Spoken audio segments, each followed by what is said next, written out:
ဒီနေ့ကတော့ရာပြုတ်တို့ကအိုက်လုံးတဲ့အတွက်ကိုဒီတိုင်းပဲတစ်ချက်လောက်နားထောင်ပေးကြပါစီမစွက်ကခွဲခန့်မှတ်သားတော်မူခြင်းရှိရတဲ့အကြောင်းတိရောလေးရှိမှာချစ်ချင်းမေတ္တာဖရာတခင်ကမတဲ့ခန်းကြီးလေးအခန်းငယ်40နဲ့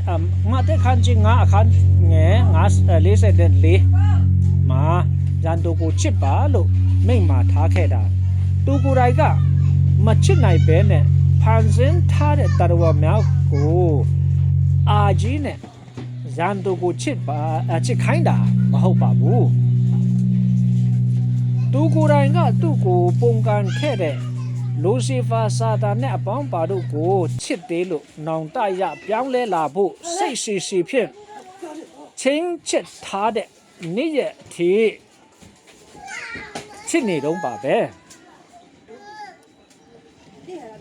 ထာဝရဖြောင့်မတ်ခြင်းကိုရထားတဲ့ယုံကြည်သူတို့ကိုဗျာဒိအခန်းကြီး7အခန်းငယ်30အတိုင်းစာတာနဲ့အပေါင်းပါတို့ကနိညာမပြတ်ပြစ်တင်တော်လဲဟေရှာယ54အခန်းငယ်7နဲ့30မှာမရွေ့ရတဲ့ထာဝရမေတ္တာမှလာတော့ယောမအခန်းကြီး9အခန်းငယ်16မှာအပြစ်များလက်ပင်လွတ်စေဆိုတဲ့ဣဖက်အခန်းကြီး1အခန်းငယ်9နဲ့10မှာအတိုက်ထက်လွန်များလာဆိုတော့ဂျေဇုတော်ရဲ့ဘုံအတကြီးကိုမဲ့လုံးကြီးအဖြစ်စာတန်နဲ့ပေါင်းပါတို့အားပြရဖို့ကိုအကြီးမြတ်ဆုံးသောမေတ္တာတော်ရှင်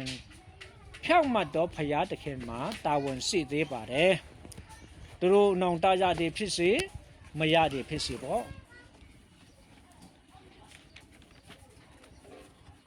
အကြီးမြတ်ဆုံးသောမေတ္တာတော်ရှင်ဖြောင့်မတ်တော်ဖရာတခင်မှာ၎င်းတာဝန်ရှိသေးသောကြောင့်သာကဘာမတီမရှိမီရှိမစွက်ကနှလုံးတွင်ကြံစီထားသောအကြံစီရည်ရွယ်ချက်ဖြင့်ခွဲခန့်မှတ်သားတော်မူခြင်းကိုဖရာသခင်မှာရှိသေးတာဖြစ်ပါတယ်။ကျမ်းနာတော်ရောက်စီတိုင်းပေါ်မှာဖရာသခင်ကောင်းချီးပေးပါစေ။ဒီအရာကိုထက်ခါနားထောင်ပေးခြင်းအပြင်သိရမှာဖြစ်ပါတယ်။သဘောပေါက်ရမယ်ဖြစ်ပါတယ်။ဘုရားသခင်ကောင်းချီးပေးပါစေကျေးဇူးတင်ပါတယ်။